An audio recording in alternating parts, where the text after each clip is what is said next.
I had barely retired when my daughter-in-law walked in and said, "I have decided that I am going to sell your car. After all, you do not need it for anything anymore." I just smiled. The next morning, my car was gone because I had given it to someone who truly deserved it. And just like that, she was left speechless.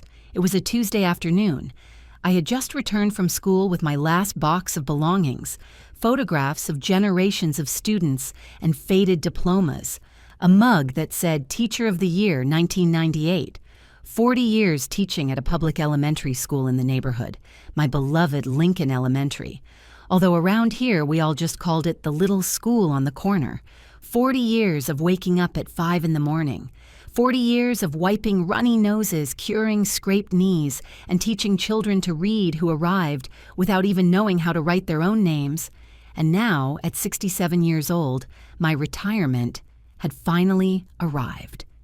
I was organizing my pension documents on the dining room table when I heard the door open without anyone knocking. Not a knock, not a good afternoon, nothing. Just the whine of the hinges and the sharp click-clack of her heels against the tile floor. Jessica entered my house like someone entering conquered territory. She was wearing that navy blue dress she always wears when she wants to look important. Her hair was pulled back in a bun so tight it looked like it was pulling her skin. And that cold look I learned to recognize over the last 3 years. That calculating, measuring look that evaluates what she can get out of every situation. She did not greet me. She just planted herself in front of me with her arms crossed and one knee slightly forward as if I were an employee waiting for instructions. "Emily," she said, using my first name without the respect any daughter-in-law should have, "I have made an important decision. I am going to sell your car. You do not need it for anything anymore. A retired woman of your age has no business driving around the city. It is dangerous." Besides, she continued, "Michael and I need that money for the down payment on a bigger condo. Just like that, without asking, without consulting. Like someone deciding what to do with an old piece of furniture that is in the way. My silver sedan.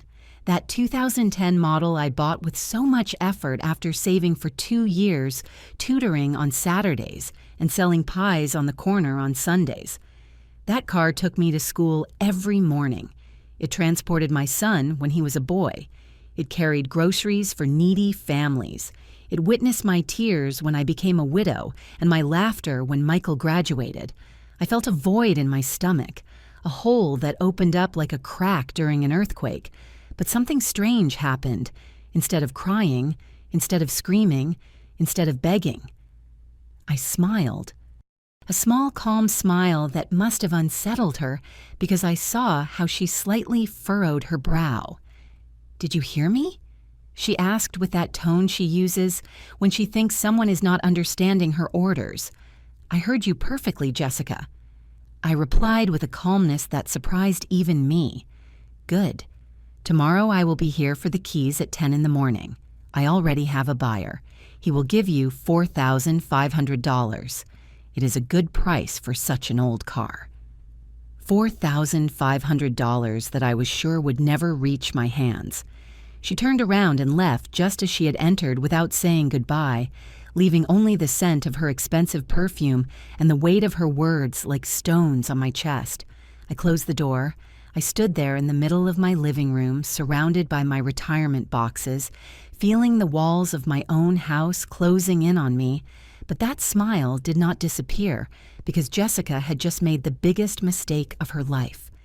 She had just awakened something in me that had been asleep for too long, my dignity, and what she did not know. What no one in my family knew was that I had an ace up my sleeve. A secret I had kept for 25 years, a card I was about to play, but they did not know it yet. The next morning, my car would disappear from the garage, but not for the reasons Jessica imagined. If you want to know how this retired teacher taught the hardest lesson to the person who tried to take everything from her stay until the end, and if this story resonates with you, subscribe to the channel to keep sharing real-life stories that will make you feel you are not alone in your battles. because what came next changed everything. And I swear Jessica never saw what was about to happen coming. I should have seen the signs when Jessica entered our family like a hurricane disguised as a breeze. But a mother always wants to believe the best of the person who makes her son smile, even if that smile is fake. It was February of the year 2022. Michael was 42 years old, and I had already lost hope of seeing him married.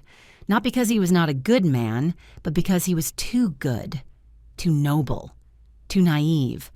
The kind of person who believes everything they are told, who never suspects the intentions of others, who thinks the world is as honest as he is. I raised him alone since he was 7 years old when his father died in a construction accident. We did not receive a single dollar of compensation. Nothing. It was just him and me. An elementary school teacher with a salary of $1,500 a month, and a boy who had just lost his dad. Those were hard years, very hard. I remember the early mornings preparing his lunch at 5 a.m., ironing his uniform while he slept inventing games so he would not notice we did not have money for toys. I remember selling cupcakes at school, sewing for the neighbors, giving tutoring sessions until 11 at night to pay for his college. Michael studied accounting, graduated with honors, and got a job at a medium-sized firm in a decent neighborhood. He did not earn much, around $3,000 a month, but he was stable, responsible, a good man, just very lonely. Until she arrived. Jessica appeared one day in April at his office, a health insurance saleswoman, 28 years old, almost 15 years younger than my son. Tall, thin, with that type of cold and intimidating beauty, straight shoulder-length hair, perfectly manicured nails, clothes that made it clear she knew exactly the effect she caused. Michael introduced her to me 3 weeks later. I still remember that afternoon. I prepared a beef stew, mashed potatoes, and green beans. I set my embroidered tablecloth, the one I only used on special occasions. I wanted to make a good impression. I wanted her to see that my son came from a family with values from a warm home. Jessica arrived late, 40 minutes late. She did not even apologize. She sat at my table, looked at the stew as if it were something suspicious, and said, "Oh, I hardly eat. I am watching my figure." Michael laughed nervously. I swallowed the comment like someone swallowing glass. During that meal, Jessica did exactly 3 things. Checked her phone every 2 minutes, talked about how expensive everything was in the city compared to the big city she came from, and asked with a smile that did not reach her eyes if I had ever thought about selling my house. "You know, this area is appreciating a lot," she said, running her finger along the rim of her water glass.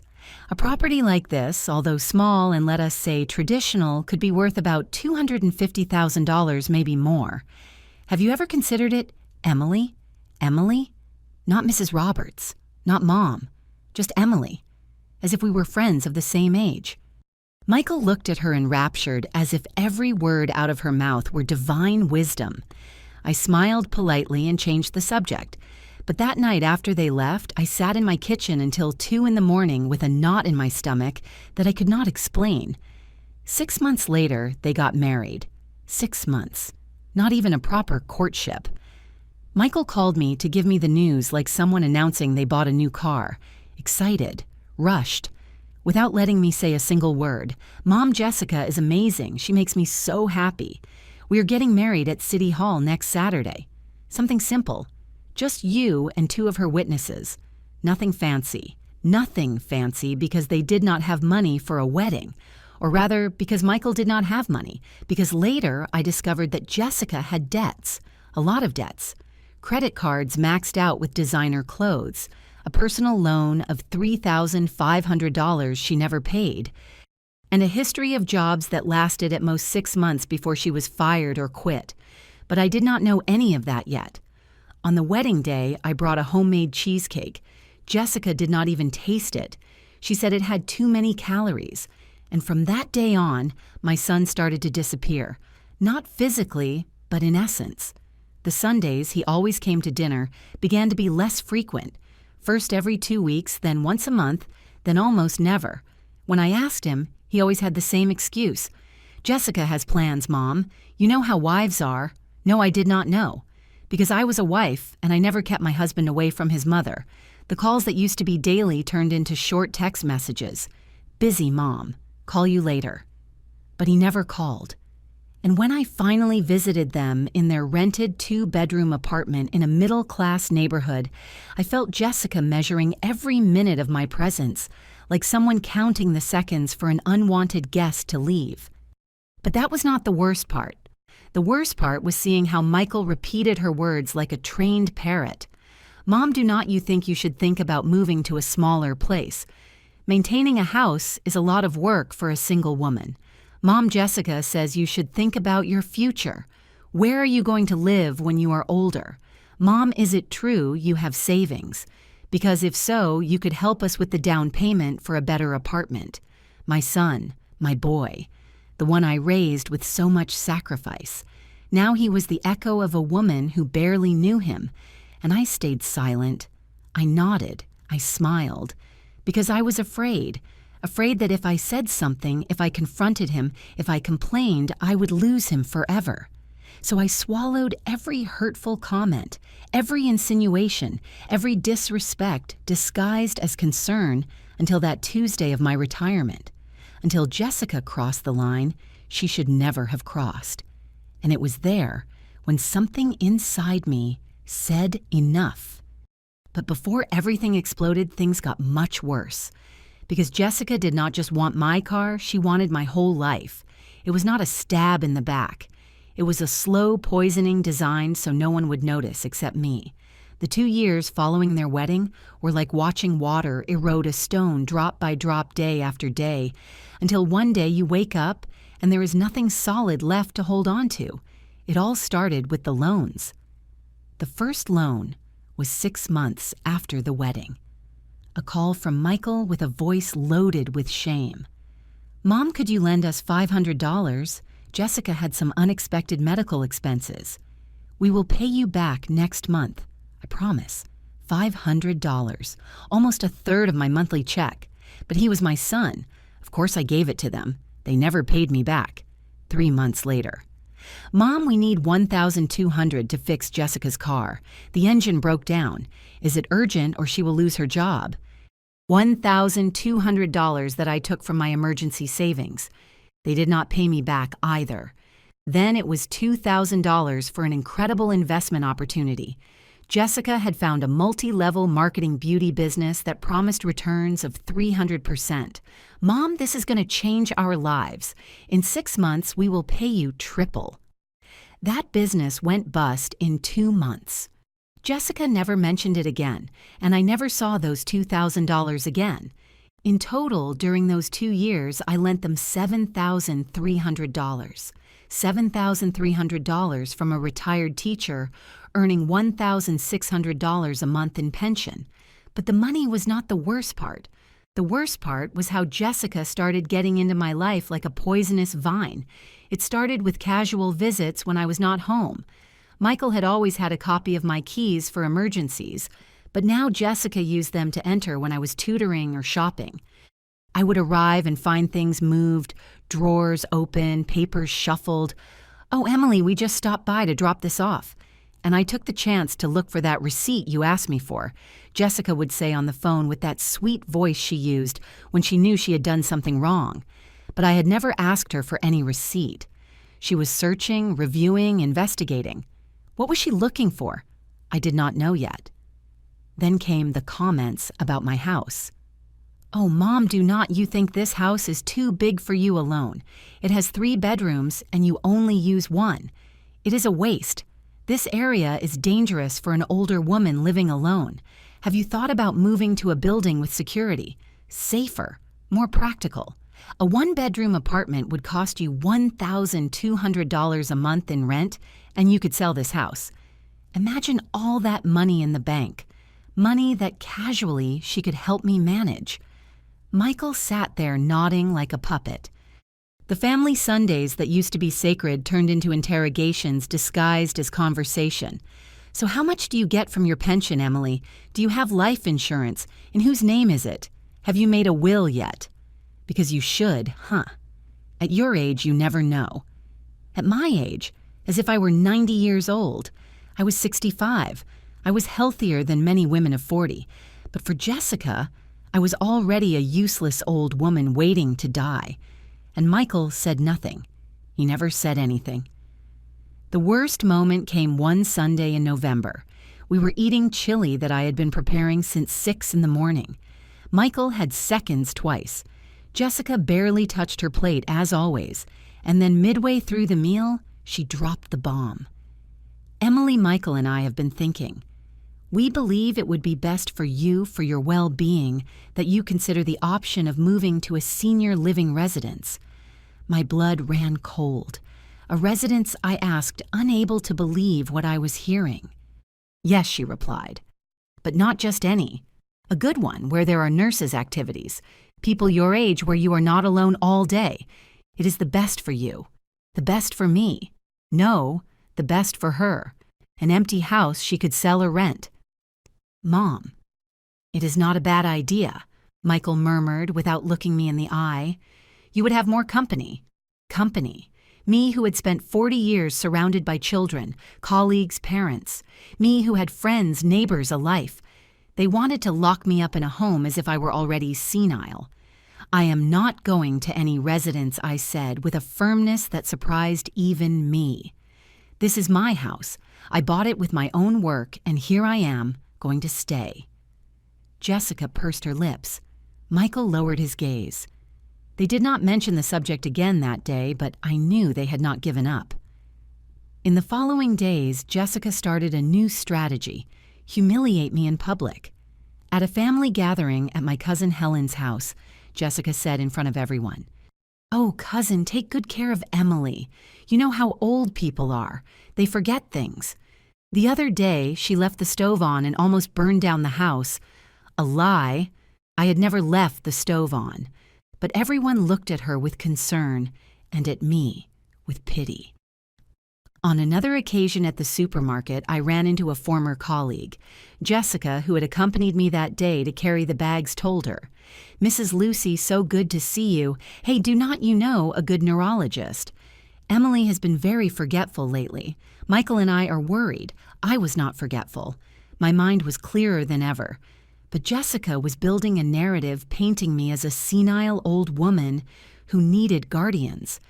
And the worst part, Michael did not defend me. He never defended me. One day I confronted him when he came alone to bring some medicine I'd asked for. "Michael, why do you let Jessica talk like that about me?" He stayed silent, looking at the floor like when he was a boy and did something wrong. "She does not speak ill of you, Mom. She is just worried. Worried. She is making it look like I am crazy. Do not exaggerate, Mom. Jessica loves you very much. She only wants the best for you, the best for me." That phrase again. In that moment, I realized something terrible. I had lost my son, not the physical Michael, but the Michael I knew. The noble boy, the grateful young man, the good man. That Michael had been replaced by a stranger who repeated his wife's words as if they were absolute truths. That night I cried. I cried like I had not cried since my husband's death. Because losing a child to death is painful, but losing him while he is still alive is unbearable. And when I thought it could not hurt any more, the day of my retirement arrived. The day Jessica decided my car was no longer mine. That was the day something inside me died, and something new, something stronger was born. There was a secret I had kept for 25 years, waiting for the right moment to reveal it. That moment was about to arrive, but to understand why that secret was so important, I need to take you 25 years back to 1999, the year I met Mr. Stephen Morgan. Mr. Morgan lived in the house next door. A small one-story house with a little garden in front, painted pale yellow with a purple bougainvillea climbing all over the facade. He had been a widower for 10 years. No children, no close family, just him, his memories, and his rose bushes. He was 73 when we met. I was 42 and had just become a widow. We became friends by chance. One afternoon I saw him struggling with some grocery bags while trying to open his door. I went to help him. He invited me for coffee. I accepted. That cup of coffee became a ritual. Every Saturday afternoon after doing my shopping, I stopped by his house. Mr. Morgan prepared coffee with cinnamon and brown sugar. I brought sweet bread from the bakery on the corner. We sat in his small living room full of black and white photographs and talked about everything. Life, death. God, loneliness. He confessed things to me he had never told anyone. How much he missed his wife. Hope. How it hurt to wake up every morning in an empty bed. How the silence of a house without voices is the heaviest sound in the world. And I told him my fears. Fear of not being able to raise Michael alone. Fear of growing old without company. Fear that my life would be reduced only to working and surviving. Mr. Morgan listened to me with those wise eyes that only people who have lived a lot and suffered more have. Emily, he told me once, life takes a lot from us, but if you pay attention, it also gives you signs of who deserves your trust and who does not. Always keep an ace up your sleeve. Always. I did not understand that phrase until years later. Over time, Mr. Morgan started needing more help. Small things at first, picking up his medicine from the pharmacy, accompanying him to the doctor, getting his groceries when it rained hard. I did it with pleasure, expecting nothing in return because he reminded me of my own father who died when I was 23. But Mr. Morgan did not just have the yellow house where we lived. He had another property, one he had bought in the 70s when a quiet town near here was still cheap and peaceful. A large lot with a 2-story house, a garden with fruit trees, and a 3-car garage. He bought it thinking of retiring there with his wife. But Hope died before they could move, and he never had the heart to go alone. He rented that property for a few hundred a month, enough to supplement his pension. Years passed. Mr. Morgan turned 80, then 83, then 85. His health worsened. Diabetes, high blood pressure, knees destroyed by arthritis. I went every day.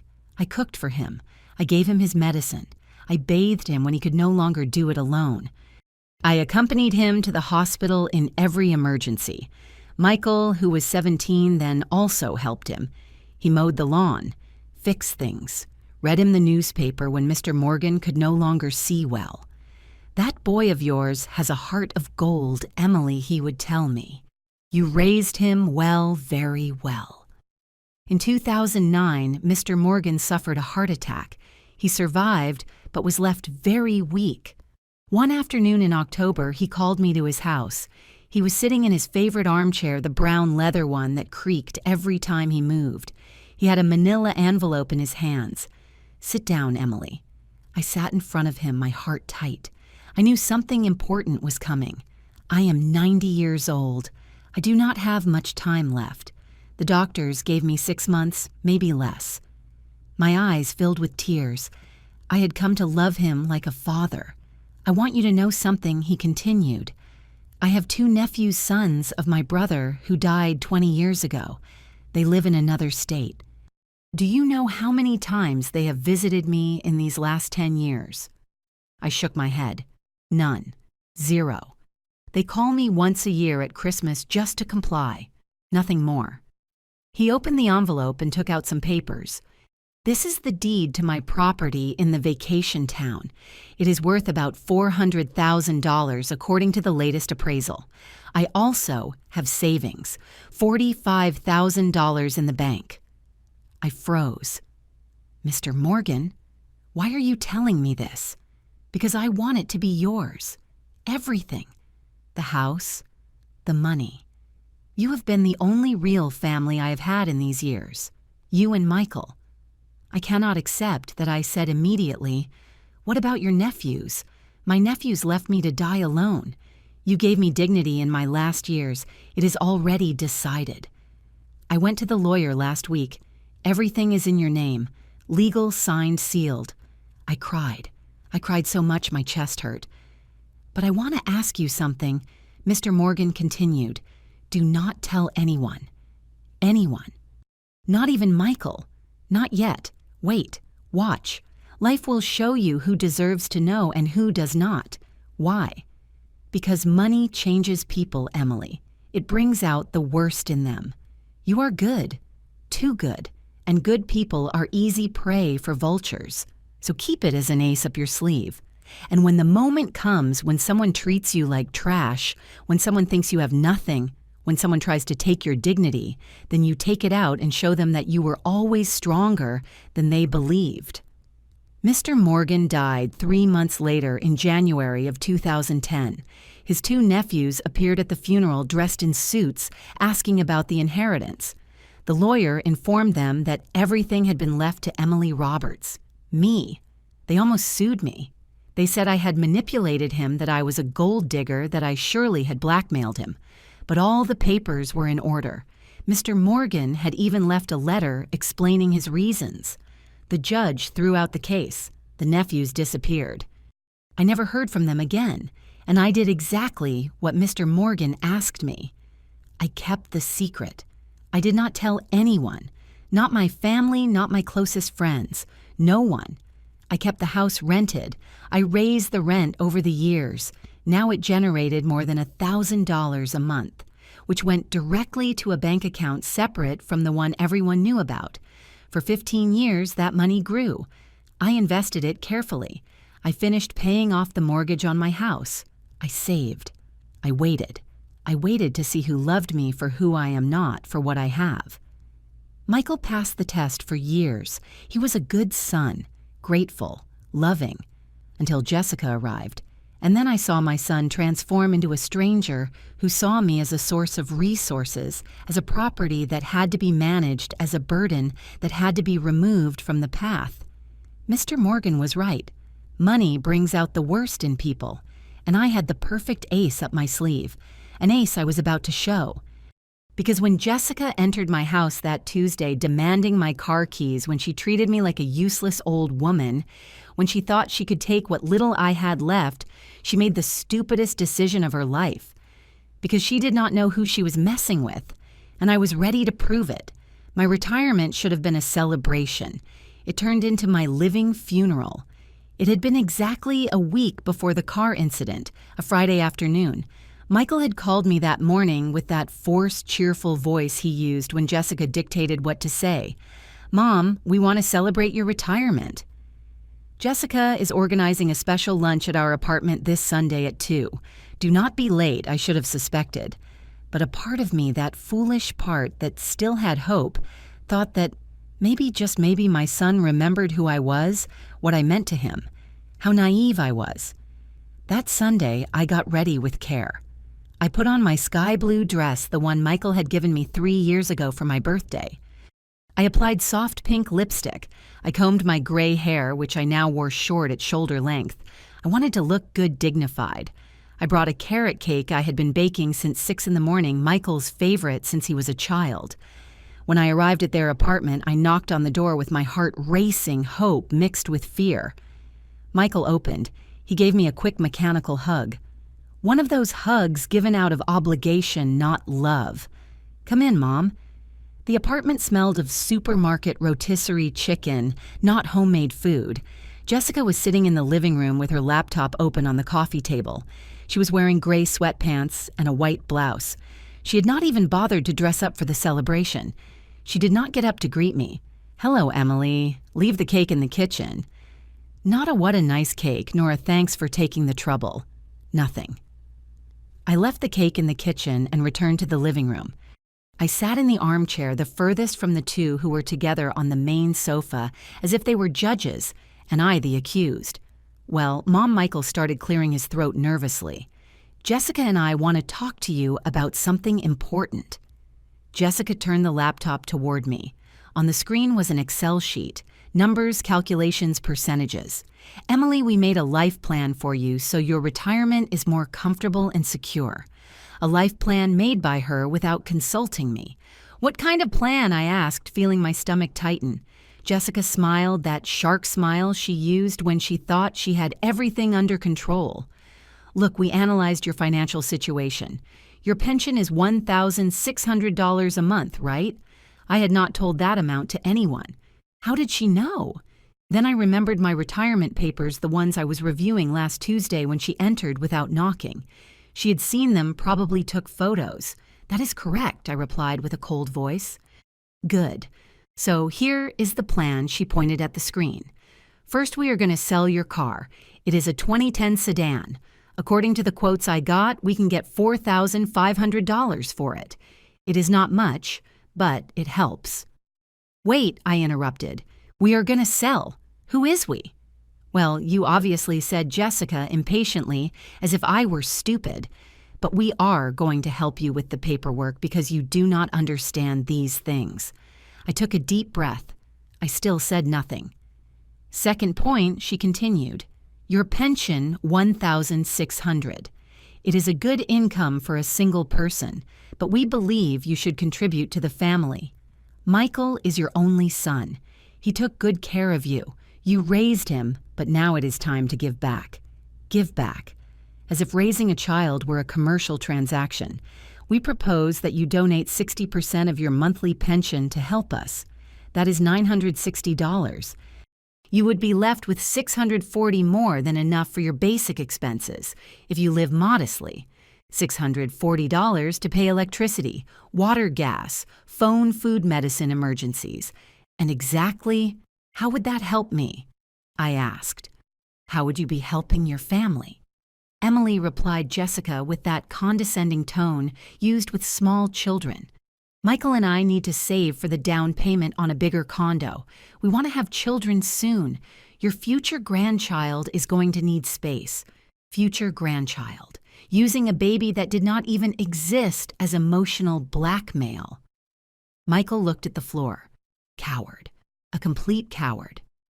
Third point. Jessica printed a sheet and handed it to me. We need you to sign a power of attorney. It is just for safety. In case something happens to you, Michael will be able to handle your legal and financial affairs without complications. A power of attorney. Full access to my house, my accounts, my documents. And if I do not want to sign. Jessica let out a fake, uncomfortable little laugh. Oh, Emily, do not be stubborn. This is for your own good. At your age, things can happen very fast. An accident, an illness. Do you want Michael to have to struggle with bureaucrats while you are in the hospital? Think with logic. Logic. She talked about logic while planning to leave me with nothing. And when do you need my answer? Now would be ideal. I have the appointment with the lawyer scheduled for Tuesday. Of course. She already had everything arranged without asking me, without considering me. I need to think about it, I said, getting up from the armchair.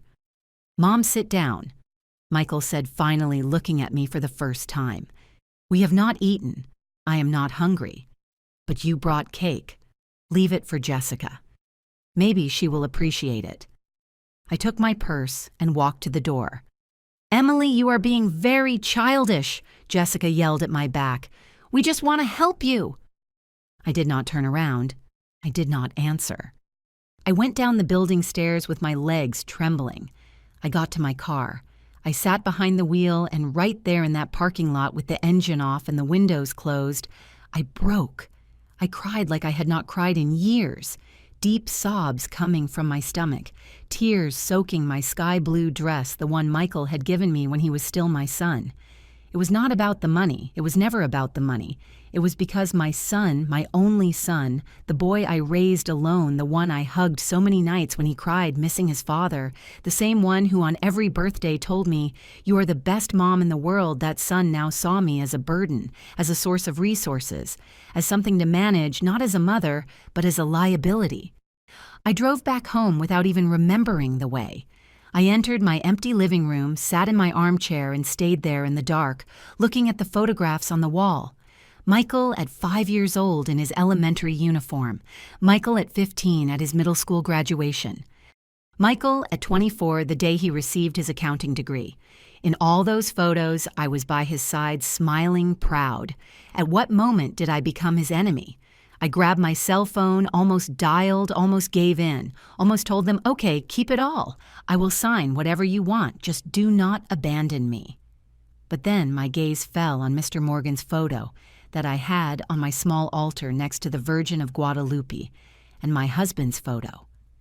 Mr. Morgan looked at me with those wise eyes, and I remembered his words. Vultures only respect those who fly higher than them. I put down the phone. I went to the closet. From the bottom behind old shoe boxes, I took out a metal box with a padlock. I opened it. There they were, all the documents.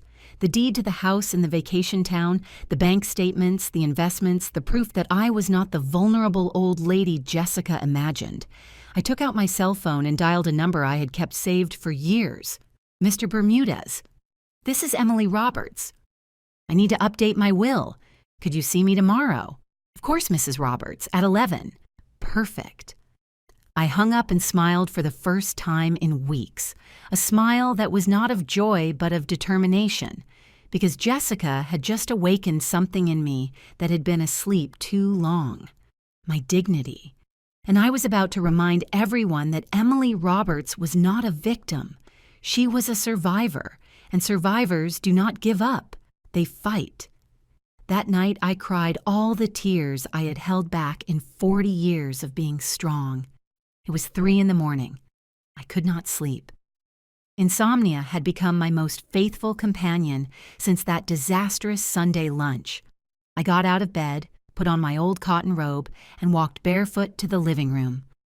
The house was completely silent, that heavy silence only known to those who live alone, the silence that amplifies every thought, every fear, every pain. I sat in the armchair. I hugged my knees to my chest like a scared little girl, and I looked at the photographs filling the shelf next to the TV. There was Michael everywhere. Baby Michael wrapped in his blue blanket, Michael at 3 with his red tricycle, Michael at 7, the day his father died, clinging to my skirt with eyes swollen from crying so much. I took that photo in my hands. I studied it as if I could find answers in that boy frozen in time. Where was that boy now? At what moment did I lose him? I remembered the day of his father's accident. Charles, my husband for 12 years, bricklayer, honest to the bone, one of those men who share their sandwich with any coworker who did not bring lunch. He fell from a scaffold on the 5th floor, died instantly. The construction company gave us nothing. They said it had been his negligence that he had not put the harness on correctly. Lies. But we were poor, without lawyers, without a voice. I was left alone with Michael, 7 years old, 1st grade. I remember that first night without Charles. Michael could not sleep. He climbed into my bed crying, "Mommy, why did my daddy go away? He did not go away, my love. He had to go to heaven. And why did not he take us? Because we have to stay here. But he watches over us from above." That night, I promised him something. I whispered it in his ear while rocking him in my arms. I promise you will never lack anything. I promise you will have an education. I promise you will have a better life than your dad and I had. I promise you. And I kept my promise. Boy, did I keep it. I broke my back working. I worked double shifts when I could. Teacher in the morning at the public school, private lessons in the afternoons. On Saturdays, I sold pies. I started baking at 4 a.m. On Sundays, I washed clothes for other people. Michael never knew how many times I went to bed without dinner so he could have breakfast. He never knew how many times I'd pawned my gold earrings, my chain, my wedding ring to pay for his school supplies. He never knew I sold the only TV we had to pay for his college admission exam. I protected him from all that. I wanted his childhood to be as normal as possible so he would not carry the guilt of our poverty. And I succeeded. Michael graduated as an accountant with honors. I was in the front row on his graduation day clapping until my hands hurt, with eyes flooded with pride. After the ceremony, he hugged me tight like when he was a boy. "Mom, everything I am is because of you. Everything. I will never forget it. I promise you." Where did that promise go? Where was that man who hugged me 20 years ago? I wiped my tears with the back of my hand, but they kept coming out like an overflowing river. Because the pain was not just for Michael, it was for everything. For the years of sacrifice that now seemed worth nothing. For the sleepless nights caring for him when he had a fever. For the times I walked in the rain because I did not even have bus fare. For the birthdays I spent alone because I was working so he could have his. For the life I did not live because I invested it in him, and now he saw me as a burden. I picked up my cell phone. It was 3:15 in the morning. I dialed Jessica's number. My finger trembled over the call button. I almost did it. I almost called her to tell her, "Okay, you won. Keep the car, the money, whatever you want. Just do not take my son from me. Just let me be part of his life." Because that was what hurt the most. Not losing the money. Not losing the car. Losing Michael. My finger was millimeters from pressing the button, but then my gaze drifted to the altar in the corner of the living room. There was the Virgin my mom had given me when I got married. The flickering candle cast shadows on the photographs. The photo of Charles, my husband, with his huge smile and hands full of calluses from working so much. The photo of my parents already deceased. My mother with her flowered apron, my father with his straw hat, and the photo of Mr. Morgan with his beige sweater and thick glasses, looking at me with that wisdom only life gives. Mr. Morgan. I remembered a conversation we had shortly before his death. We were in his garden. He was watering his roses. I was helping him hold the hose because his hands no longer had strength. "Emily, do you know the difference between kindness and foolishness? No, Mr. Morgan. Kindness is giving when you have to give. Foolishness is continuing to give when they are robbing you. Kindness is helping someone who needs it.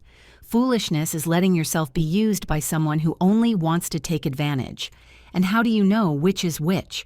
When someone you claim to love treats you worse than a stranger, there you have your answer." I got up from the armchair, put the phone away, walked to the altar, and lit a new candle.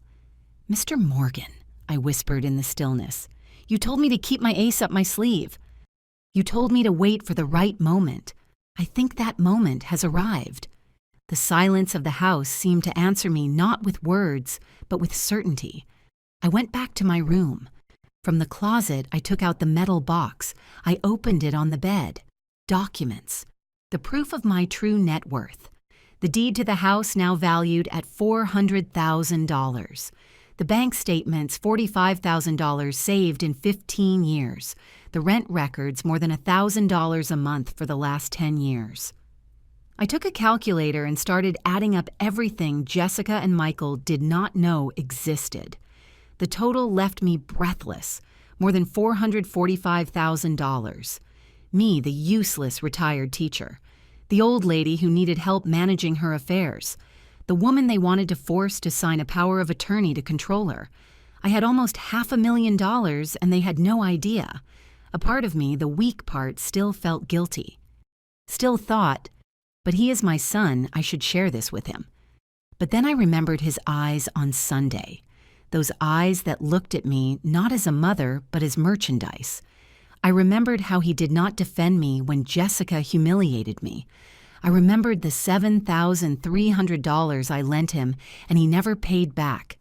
I remembered every poisonous comment of Jessica's that he allowed, and something inside me hardened like cement drying under the sun. Michael had made his choice. He chose Jessica. He chose greed. He chose to treat me like a burden. Now I would make mine. I took out my address book. I looked for a name. Lucy Cardenas. Lucy, my former student, one of the best students I had in 40 years of teaching, brilliant, hardworking dreamer. Life hit her hard. At 23, she had a son, Sebastian, with cerebral palsy. The father disappeared as soon as he found out about the diagnosis. Now, Lucy was 28. She worked cleaning houses, 5 houses a day from 6 in the morning until 9 at night, earning $50 per house, $250 a day, when she managed to do all 5 houses, all to pay for Sebastian's therapies.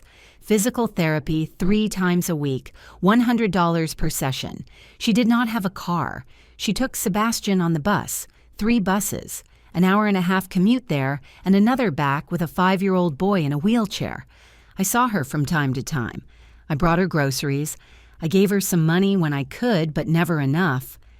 I looked at the clock. It was 4 in the morning. I would wait until 7 to call her. I went back to bed. This time, I managed to sleep 2 hours. When I woke up, it was a new day, and I was a new Emily one who was no longer going to ask permission to defend her dignity. While they planned to strip me, I had already moved all the pieces on the board. At 7 sharp, I dialed Lucy's number. The phone rang 4 times before she answered. Hello? Her voice sounded tired. She'd probably been up for an hour getting Sebastian ready for the day. Lucy, this is Mrs. Roberts, teacher. Her voice lit up immediately. How are you? Is everything okay? Everything is fine, my child. Listen, I need to talk to you about something important. Can you come to my house today around 9? There was a pause.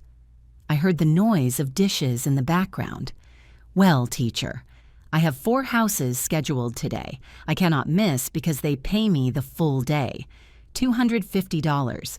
I just need 2 hours of your time. Another pause. Longer. Is everything okay, teacher? Did something bad happen? I laughed. A genuine laugh for the first time in days. On the contrary, Lucy, if anything, something very good is going to happen to you. Trust me. Okay, I will be there at 9. I hung up and started getting ready. I showered. I put on black pants and a wine-colored blouse. I pulled back my hair. I put on my silver earrings, the ones I only used on special occasions. Today was a special occasion. I made coffee. I put sweet bread on the table. I set the table as if I were receiving someone important. Because Lucy was important, more important than Jessica could ever be. At 5 to 9, the doorbell rang. I opened the door. There was Lucy. 28 years old, but she looked 35. Hard work ages you. She was wearing worn jeans, old sneakers, a long-sleeved blouse with a bleach stain on the shoulder, her hair pulled back in a tight ponytail, no makeup, deep circles under her eyes, but her eyes shone. They always shone. Teacher. She hugged me tight. She smelled of cheap soap and tiredness. Come in, my child, sit down. I led her to the living room. I served her coffee and a pastry. She ate like someone who has not had breakfast. Surely she hadn't. And Sebastian, I asked. With my mom. She watches him while I work. She wiped the crumbs from her lips. Teacher, what do you need me for? I sat in front of her. I took her hands in mine. They were rough, cracked. The hands of a woman who does not stop working. Lucy, do you remember what you wrote me in your 6th grade graduation card? She blushed. Teacher, that was 17 years ago. I do remember. You wrote me. Mrs. Roberts, you taught me that being poor does not mean being less, that with work and education I can get wherever I want. Someday I am going to be a doctor and I am going to help children like me, and it will all be thanks to you. Lucy's eyes filled with tears. I did not become a doctor, she whispered. I'm sorry, teacher. I disappointed you. You did not disappoint me. Life put obstacles in your way that no one should face alone. But you keep fighting, and you are still that brilliant girl who never gives up. And that is worth more than 1,000 university degrees. She dried her tears with the back of her hand. What can I do for you, teacher? I took a deep breath. It was important. I had to say it right. I need you to come with me to do some paperwork today. And after that, I want to give you something. Give me something. Teacher, I cannot accept anything. You already do too much for me. It is my car. She froze. She looked at me as if she had not understood. What? My silver 2010 sedan. I want to give it to you. Today, now, for you. Lucy shook her head, tears now running freely. No, teacher, I cannot. It is your car. You need it. You need it more. You take Sebastian on 3 buses for his therapies. That is 4 hours of commuting every day. With my car, you could do it in 40 minutes. You could work at more houses, earn more, give better therapies to your son. But teacher, my voice became firm. Listen to me well. For 40 years, I was a teacher. I taught hundreds of children. Most forgot about me. Some remember in December, send me a little Christmas message, and that is it. But you have always been there. When I got pneumonia 3 years ago, you came every other day to bring me soup.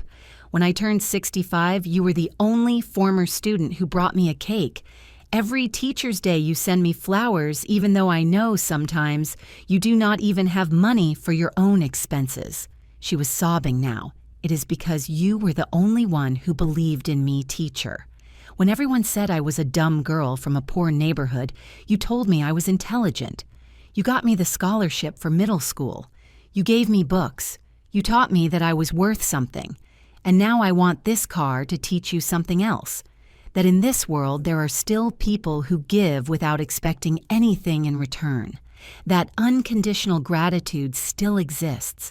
That your value does not depend on what you have, but on who you are. I hugged her while she cried on my shoulder. 30 minutes later, we were at the DMV. The paperwork was surprisingly fast. $300. I paid without blinking. In 2 hours, the car was legally in Lucy Cardenas's name. I handed her the keys. She took them with trembling hands. Teacher, I do not know how to thank you. You already thanked me with years of genuine affection.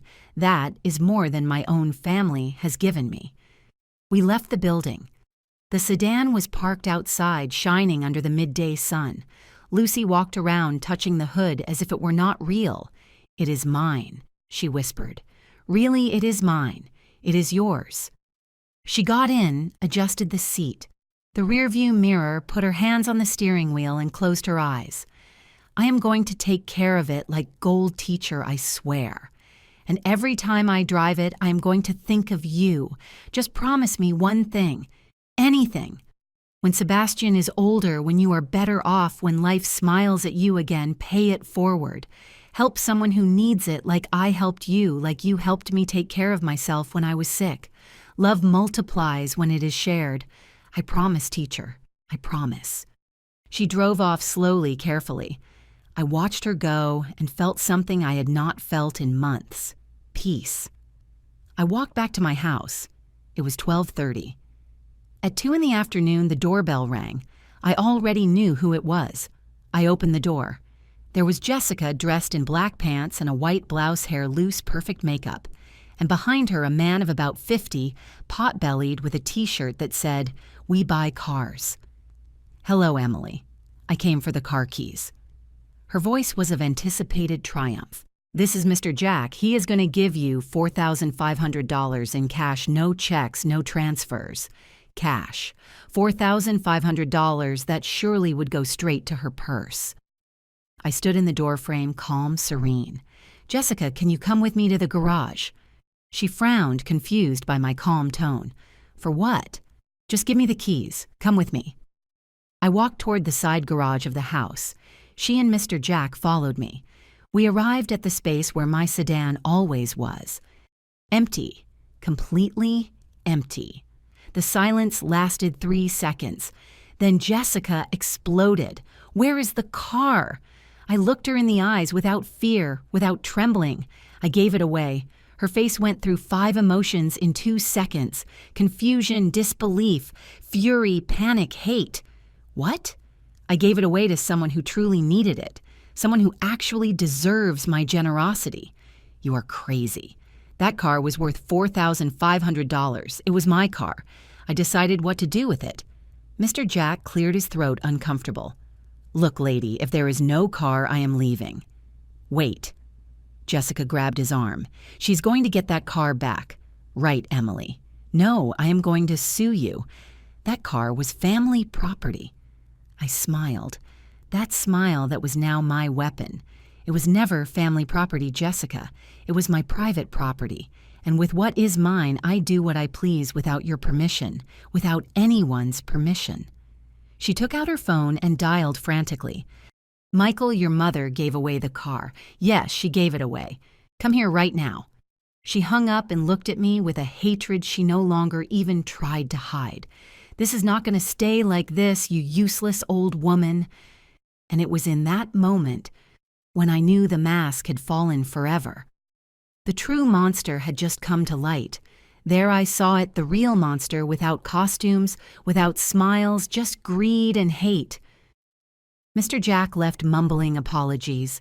Jessica and I stood in the empty garage looking at each other like two gladiators in the arena. "I am going inside my house," I said calmly. "You can leave or stay in the street, but you are not coming in." "Of course I'm coming in. I am going to wait for Michael to arrive." "In the street." I closed the door in her face. I heard her screaming on the other side words I never thought anyone would say to me. Insults that a daughter-in-law should never say to her mother-in-law. But I did not care anymore. I sat in my living room. I poured a glass of water. My hands were not shaking. My heart beat evenly. It was strange. After months of fear, of doubts, of wanting to please everyone, now I only felt clarity. 20 minutes later, I heard Michael's car park outside the door slamming shut. Agitated voices. Jessica crying, screaming, explaining. Then the banging on my door. "Mom, open up." I got up slowly. I opened. Michael was upset, sweaty. He had run out of work. He was still wearing his badge around his neck. Jessica was behind him.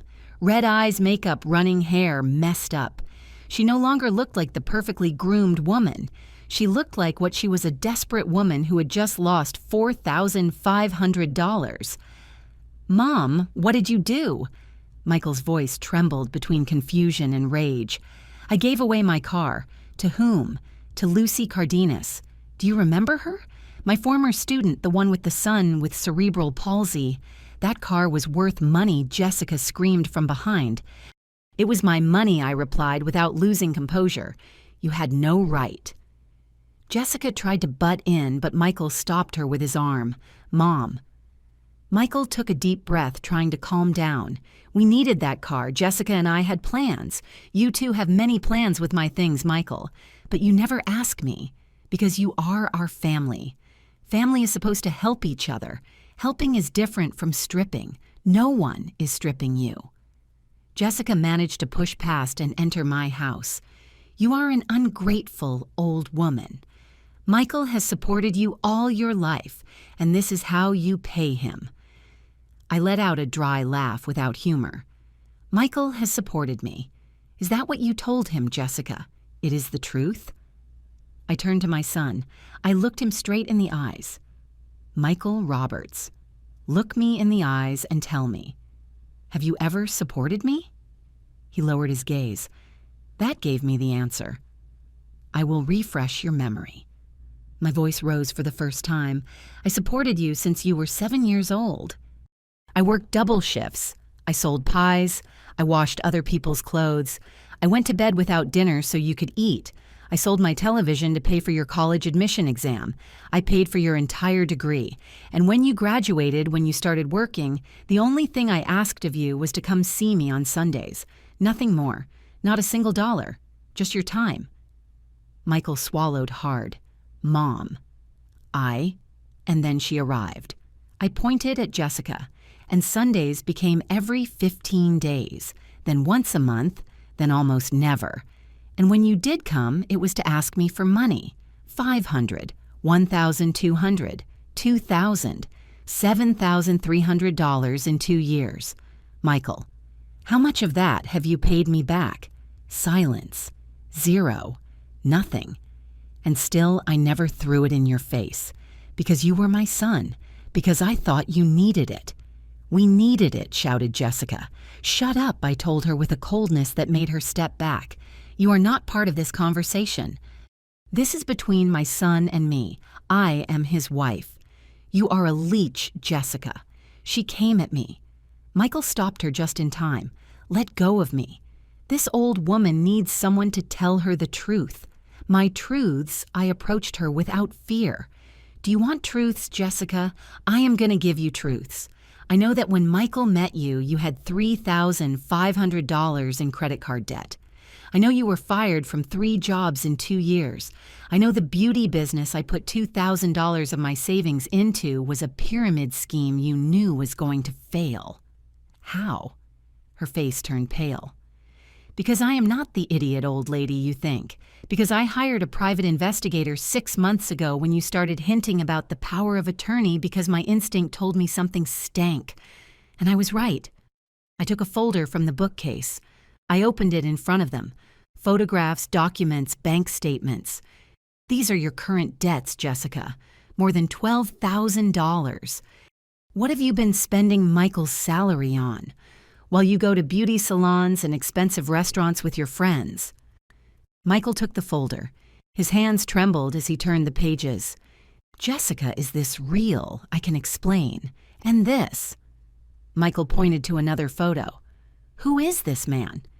It was a photo of Jessica in a coffee shop with a man of about 35 holding hands. "It is my cousin." "Your cousin lives in another state, Jessica. You said so yourself. This man is named David Sierra. He is a bank manager, married with 2 children, and your lover for 8 months." The silence was absolute. Michael let the folder drop. He looked at her as if he had never seen her before. "Are you cheating on me?" "No. That photo is taken out of context. Your mom is lying. The investigator has 23 more photos and videos in hotels, in his car, in apartments rented by the hour." Jessica looked at me with a hatred so pure I could almost touch it. "Why?" whispered Michael with a broken voice. "Why did you marry me if you did not love me?" Jessica did not answer. I answered. "Because she thought you were a fool with a rich mother. She thought I had properties, savings, inheritances. She thought if she married you, she could manipulate you to take everything from me. That is why the constant visits. That is why she searched my drawers. That is why the power of attorney. That is why she wanted to sell my things, put me in a home, make me disappear. Lies." Jessica was hysterical. "It is all lies from this resentful old woman. Resentful." My voice returned to 0. "I would be resentful if I had stayed silent, if I had signed your power of attorney, if I had allowed you to lock me in a home while you kept my house. But I am not resentful, Jessica. I am intelligent, something you never were." She lunged at me again. This time, Michael could not stop her in time. She pushed me. I fell onto the sofa. "Go to hell, you bitter old woman. This is all your fault. If you were not so selfish, if you had given us what we asked for, none of this would be happening." Michael grabbed her by the arms and pulled her back. "Get out of here. Get out of my mom's house. Let go of me." I said, "Get out." He literally dragged her to the door. She screamed, cried, kicked. "Michael, do not do this to me. I love you. She is lying to you. She wants to separate us." He put her out on the street and closed the door. Jessica pounded from outside, screaming profanities, threatening, crying. Michael leaned against the door, breathing with difficulty, eyes full of tears. And then he broke. He let himself fall to the floor, back against the door, head in his hands. And he cried, like he hadn't cried since he was a boy. "Sorry, Mom," he sobbed. "Forgive me." What did I do? What did I do? I sat on the floor next to him. I put my hand on his back. And for the first time in months, I felt my son had returned. But the pain was barely starting to heal. And the revelations were not over yet. It was then that I took out the manila envelope I had been holding for years. Michael was still on the floor, crying with his face in his hands. Outside, Jessica had stopped screaming. I heard her car start tires screeching against the pavement as she drove away. I stood up slowly. My knees protested. 67 years. They weigh a lot when carrying so much pain. "Michael, get up. Come to the table." He looked at me with swollen red eyes. He looked like a lost child. "Mom, I ruined everything. Everything. Get up." He obeyed like an automaton. He sat in the dining chair, hunched over, defeated. I sat across from him. I put the manila envelope on the table. That yellowish envelope I had kept in my closet for years. The one containing my truth, my secret, my ace up my sleeve. "Before talking about your marriage, about Jessica, about what you are going to do now, I need to show you something." "What is that?" "Your inheritance, or what was going to be your inheritance." He frowned, confused. I opened the envelope. I took out the documents one by one, placing them in front of him like poker cards on the table. First, the deed to the property in the vacation town. Michael took it, read it. His eyes opened wide. It is a house, a 2-story house with a garden, half an acre in a private development valued at $400,000. Whose is it? Mine. The paper trembled in his hands. Since when? Since 2010. 15 years ago. 15 years. And you never told me. No. Why? I took a deep breath. This was the hard part, because Mr. Morgan, my neighbor, the man you helped when you were a teenager, left it to me before dying along with his savings and asked me not to tell anyone, to wait to observe and to see who loved me for who I am, not for what I have. I took out the second document. The bank statement's $45,000 in savings plus what the property rent generates, more than $1,000 a month for the last 10 years. Money. I invested, saved, multiplied. Michael looked at the papers as if they were written in another language. Mom, you have $445,000 in total. Yes. He put his hands to his head, closed his eyes. It cannot be. It cannot be. I took out the third document, the one that hurt me most, to show. This is my will, the one I made a year ago, shortly after you married Jessica. I slid it toward him. He read it in silence. His lips moved, forming the words without sound. He finished reading. He looked at me with fresh tears in his eyes. You were going to leave me. Everything. 100%. The townhouse, the savings, this house, everything for you, my only son, Mom. But something started to change. You started to change. The visits became less frequent, the loans more constant, Jessica more aggressive, and I started to doubt. Doubt what? If you really loved me, or if you were just waiting for me to die to inherit. No, Mom. No, I never. Let me finish. I raised my hand. So I made a decision 3 months ago. I went back to the lawyer. I took out the fourth document, the new will dated just 2 months ago. This is my updated will signed August 15th, 2025. I handed it to him. I saw his face go from stupor to absolute horror. Only 30%. Only 30% for me. The remaining 70% is divided among 3 of my former students. Lucy Cardenas, to whom I gave the car this morning. Marcela Oliveira, who takes care of me when I get sick. And Rosario Tellez, who visits me every Sunday to play dominoes and talk. But Mom, I am your son, and they are the ones who treat me like a human being. The ones who call to ask how I am without wanting anything in return. The ones who hug me with genuine affection, not out of interest. I love you, Mom. I love you. Love me now that I am alive, Michael. Not when I am dead. He broke again, cried with deep sobs, the kind that come from the gut. Forgive me. Please forgive me. I was an idiot, a complete idiot. I let Jessica poison me. I let her manipulate me. I failed you. I failed the only person who was always there for me. I stood up. Went around the table, kneel at his side, ignoring the pain in my knees. I took his face in my hands like when he was a boy and needed me to look him in the eyes. Michael, look at me. He opened his eyes, those eyes identical to his father's. I forgive you, really, really, because you are my son, because I love you, because I know the Michael I raised is still in there buried under Jessica's lies.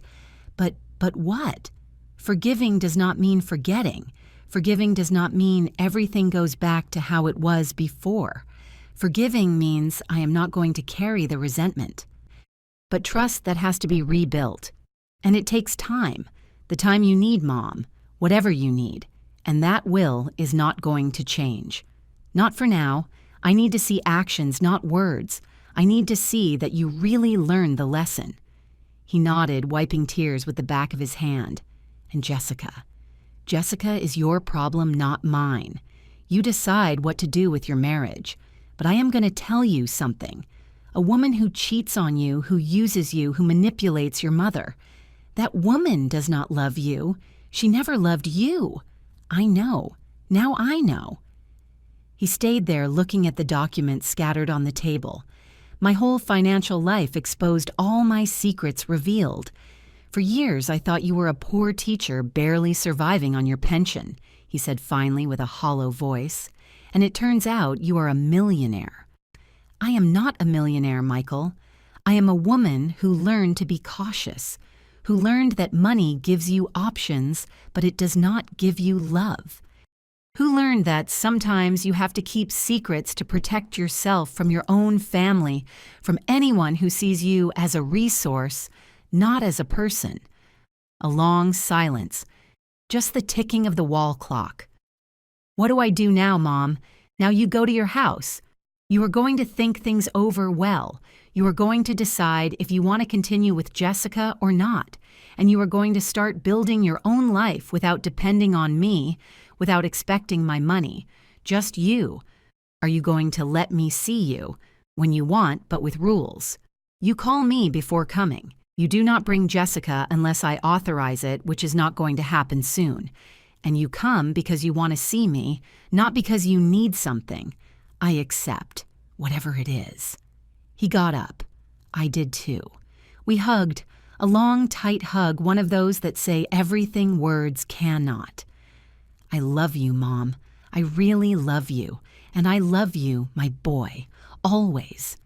He left with slumped shoulders, defeated but awake. I saw his car drive away through the window. I sat in my favorite armchair. Silence. My empty, quiet house for the first time in years. That silence did not feel heavy. It felt like peace. I picked up the phone and called Lucy. Teacher, how is the car? Teacher, you have no idea. Sebastian is so happy, he cried with joy.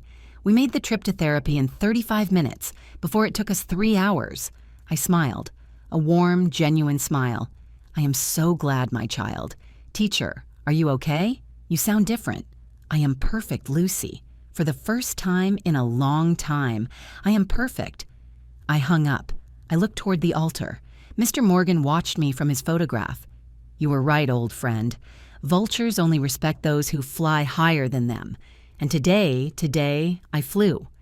That night, I slept 9 hours straight. Without nightmares, without insomnia, just peace, because I had recovered something more valuable than $400,000. I had recovered my dignity, and no one never again was going to take it from me. I did not seek revenge. I sought to teach them what they never learned, the value of respect. 2 weeks passed since that day. 2 weeks of absolute silence from Jessica. 2 weeks of daily calls from Michael, awkward and nervous at first, then increasingly genuine. Good morning, Mom. How did you sleep? Did you eat breakfast? Do you need me to bring you anything from the store? Today I remembered that it is the anniversary of Dad's death. I am going to take flowers to the cemetery. Do you want to come with me? Small gestures, genuine attempts to reconnect. I responded with caution. With affection, yes, but with clear boundaries. Good morning, son. I am fine. I already ate breakfast. Thank you, but you can come for coffee if you want. Yes, I will go with you, but come alone. And he came alone. The Michael who arrived at my door was no longer the hunched, manipulated man repeating another person's words. He was someone more awake, more conscious, still wounded, but fighting to return. One afternoon in October, he arrived with a grocery bag. I brought you those cookies you like and some coffee. Thanks, son. I made coffee. We sat at the dining table like before, like when everything was simpler. Mom, I have to tell you something. My heart tensed. Here it came. Tell me. I am getting divorced from Jessica. I said nothing, just waited.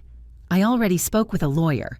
It is a divorce for cause, proven adultery. I have the photos you gave me, and the investigator got more evidence.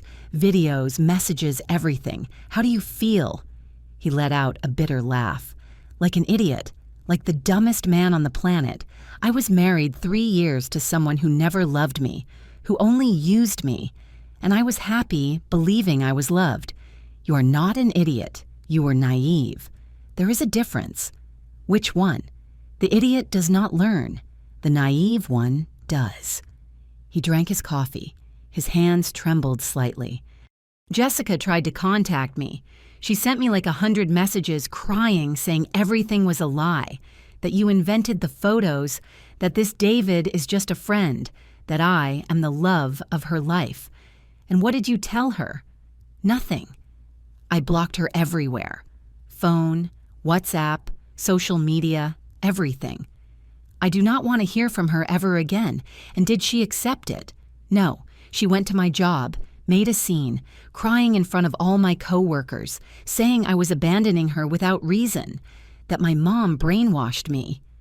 I sighed. I am sorry, son. Do not be sorry. She dug her own grave. Security escorted her out of the building. My boss called me to his office. I explained the situation. He was understanding, but he told me if she returns, he will have to call the police. Silence. I also found out more things. Michael continued, voice increasingly broken, that David is not the only one.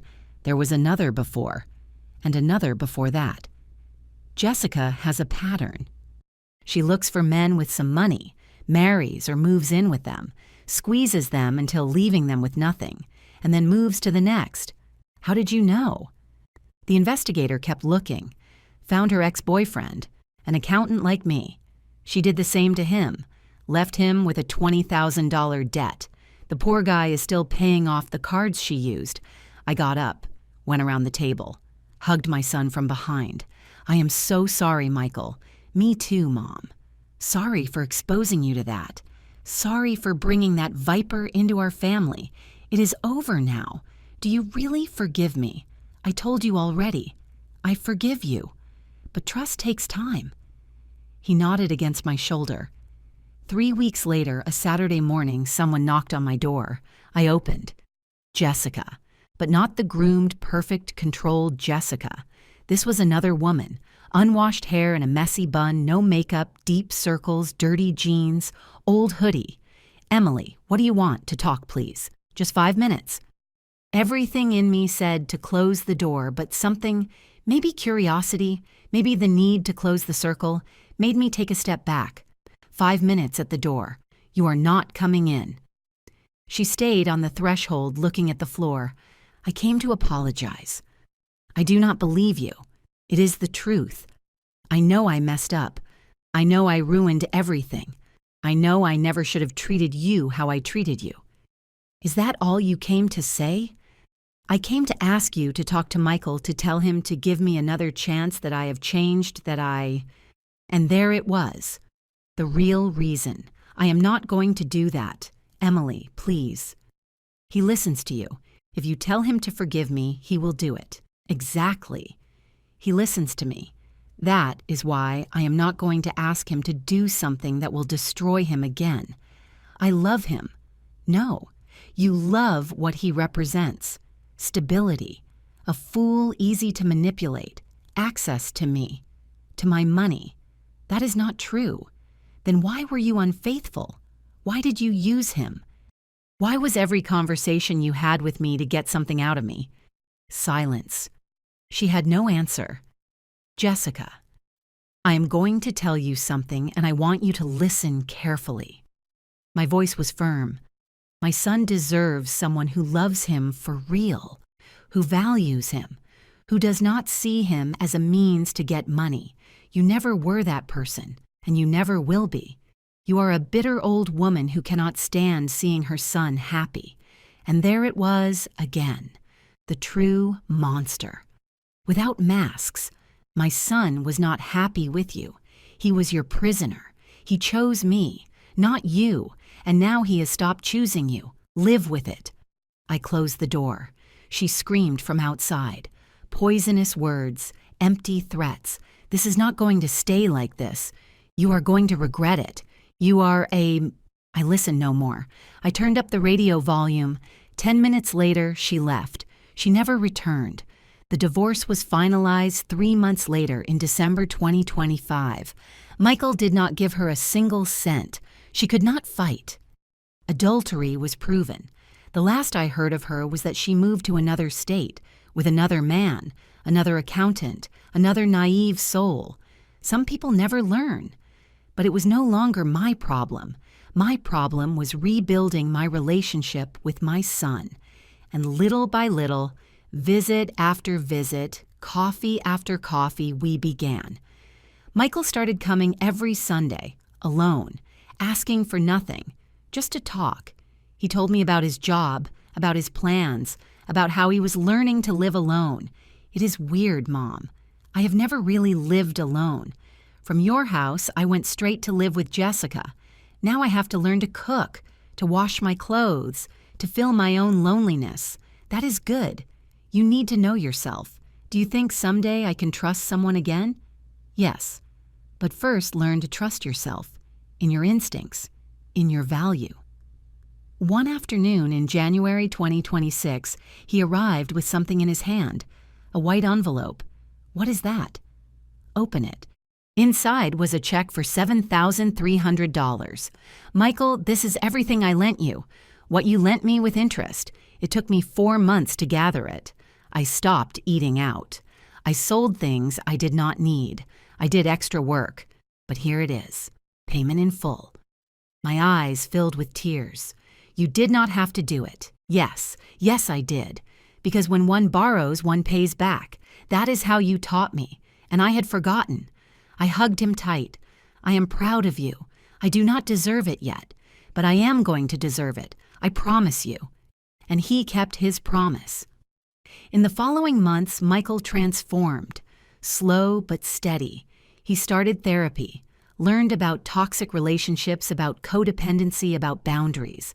He started becoming the man I always knew he could be, and I started to loosen boundaries, to trust again. The will stayed the same, 30% for him, 70% for my former students. But it was no longer a punishment. It was a reminder. A reminder that love is shown with actions, not with words.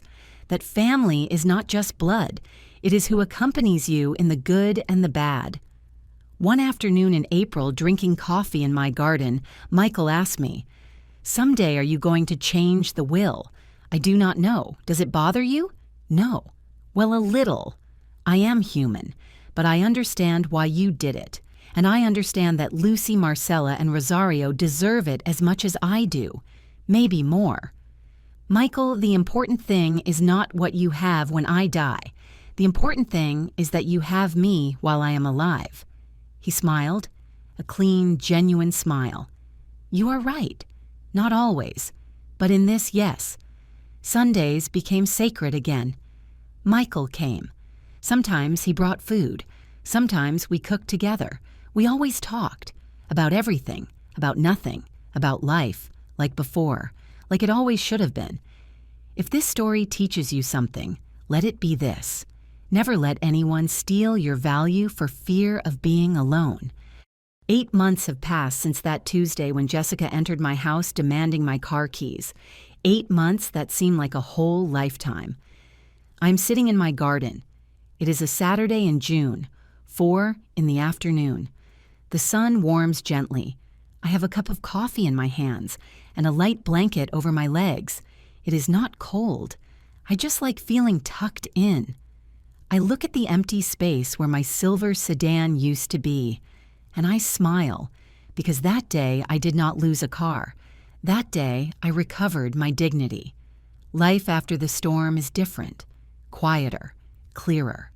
Like when you clean a dirty window, and suddenly you can see the whole landscape. Michael comes every Sunday without fail, sometimes during the week too. He no longer carries another person's shadow. He no longer repeats borrowed words. He is himself again. Or maybe him for the first time. He divorced Jessica in February. The process was faster than expected. She did not fight much. I suppose she understood there was no point. Or maybe she already had her next victim. My son now lives alone in a small one-bedroom apartment. He cooks, washes his clothes, pays his bills. He is learning to be a complete man, not half of someone. Mom, he told me 2 weeks ago while we were washing dishes together. I think I was never really an adult until now. I always depended on someone, on you, then on Jessica. I never learned to be alone. And how does it feel? Terrifying, but also liberating. I hugged him with hands full of soap. The will stays the same. 30% for Michael, 70% for Lucy, Marcella, and Rosario. And do you know something? That decision no longer hurts me, because those 3 women have given me more love in these 8 months than many people in their whole life. Lucy comes every 2 weeks. She brings Sebastian, who now walks a little better, thanks to constant therapies that she can pay because she no longer wastes 4 hours daily on public transport. He is 6 years old. He calls me Grandma Emily. Every time he does, my heart overflows. The car is still perfect. Lucy takes care of it like a treasure. She washes it every week, does punctual services. She says that car changed her life, and I know it is true. Marcella, another former student, is a nurse. She comes to measure my blood pressure every week. She never charges me. She says it is the least she can do for the teacher who paid for her high school uniform, when her family could not. Rosario is the youngest, 25 years old. She studies law at the public university, works part-time and studies part-time. She comes every Sunday afternoon, after Michael leaves, and we play dominoes until 8 at night. We talk about everything, about her dreams, her fears, her disastrous boyfriends about whom I give advice, which she never follows. She makes me laugh like no one else. These 3 women are my family, not because they share my blood, but because they shared my life when no one else wanted to. The townhouse, the escape house remains rented. That money I now use in another way. Scholarships for alumni without resources, groceries for families in need, medicines for elderly neighbors without a pension. Mr. Morgan left me that money to protect me. Now I use it to protect others. I think he would be proud. Sometimes I see his photograph on my altar and speak to him as if he were listening. You were right, old friend, about everything. Money brings out the worst in people, but it can also bring out the best when you use it well. You taught me to fly higher than the vultures, and I did. My pension is enough for me. I live alone without luxuries, but without lack as I have always lived. The difference is that now no one tells me what to do with my money, how to live my life, or treats me like a burden, and that is priceless. Sometimes I wonder what would have happened if that day I had given in, if I had given the car keys to Jessica, if I had signed the power of attorney, if I had accepted donating 60% of my pension. Today, I would be living on $600 a month in some cheap nursing home without a car, without autonomy, without dignity. Michael would still be married to Jessica, being her puppet, unhappy without knowing it. And I would be dying while alive. But I did not give in. That day I smiled, and that smile changed everything, because it was not a smile of defeat. It was a smile of strategy, of power, of someone who has an ace up her sleeve and is ready to use it. Now, sitting in my garden, drinking my coffee and feeling the warm sun on my face, I realize something. I am 67 years old. Statistically, maybe I have 15 or 20 good years of life left, maybe less, maybe more, nobody knows. But this I do know. I am going to live those years, surrounded by those who value me, not those who calculate my value. I am going to live free, independent owner of my decisions. I am going to die with dignity, not as a victim, but as a survivor. And if this story I have told you serves for something, if you can take away a single lesson, let it be this. Never ever allow anyone to make you feel less than what you are worth. It does not matter if it is your son, your daughter-in-law, your husband, your family, whoever. If someone treats you like a nuisance, like a burden, like a resource, get away, because staying out of fear of loneliness is dying while alive. And believe me, loneliness is better company than people who despise you. Learn to keep your aces. You do not have to show everything you have, everything you know, everything you are worth. Wait, observe, and when the right moment comes, when someone believes they can strip you, that is where you show your true power. Michael has changed for real. He has changed. I see it in his eyes, in his actions, in the way he talks to me now. Will I change the will someday? Maybe yes, maybe no. The important thing is that now he understands that my love is not measured in money, that my value as a mother does not depend on what I leave him, that I am not a bank, I am his mother. And mothers deserve respect, always. I finish my coffee, the sun begins to set. Soon it will be time to prepare dinner. Tomorrow is Sunday. Michael will come at 2. As always, he will bring rotisserie chicken and tortillas. I will make rice and beans. We will eat together. We will talk. We will laugh like a real family. And in the afternoon, Rosario will arrive with her domino box and her university stories. My house will fill with voices, with laughter, with life, not greed, not manipulation, not pain, but genuine love. And that is the only thing that really matters in the end. I get up from my chair, take the empty cup look for the last time at the space where my car used to be. Thank you, old friend, I whisper to the wind. You were more than a car. You were my instrument of justice, my way of recovering what had been taken from me, my dignity. I enter my house, close the door, and feel peace, a deep, complete peace, the kind of peace only known to those who fought for it and won it. I am 67 years old. My name is Emily Roberts. I was a teacher for 40 years, and I taught hundreds of children to read to add to respect. But the most important lesson I gave in my life was the last one, the one I taught my son and his manipulative wife. The lesson that dignity is not negotiated, not sold, not given away. Dignity is defended with intelligent smiles, with strategy, with aces kept up the sleeve, and with the courage to say up to here and not one step further. If my story touched your heart, if it made you remember something you lived or are living, I invite you to leave your comment down here. Tell me, have you ever had to defend your dignity? Have you set boundaries for someone you thought you loved? You are not alone. You are not alone. Thousands of us have gone through the same, and we all deserve respect.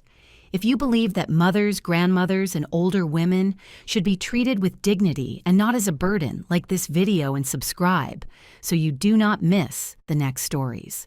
And tell me in the comments from what country, from what city are you accompanying me today? Although you are on the other side of the screen, I want you to remember something. You are not alone. You are not alone. I am with you, and your dignity is worth more than all the gold in the world. Never forget it.